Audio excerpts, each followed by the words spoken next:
தனமும் ருக்மணியும் சந்தோஷமா ஆட்டோல இருந்து கீழே இறங்குறாங்க புது வீட்டுக்குள்ள போறதுக்கு. செவத்துல உள்ள போர்ட ருக்மணி திறக்கிறாங்க.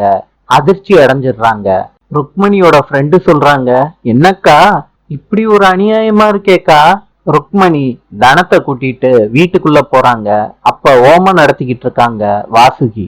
தனம் கேக்குறாங்க, அத்தை நீங்க என்ன பண்ணிக்கிட்டு இருக்கீங்க? வாசுகி சொல்றாங்க, கிரக பிரவேசம் பண்ணிக்கிட்டு இருக்கேன்.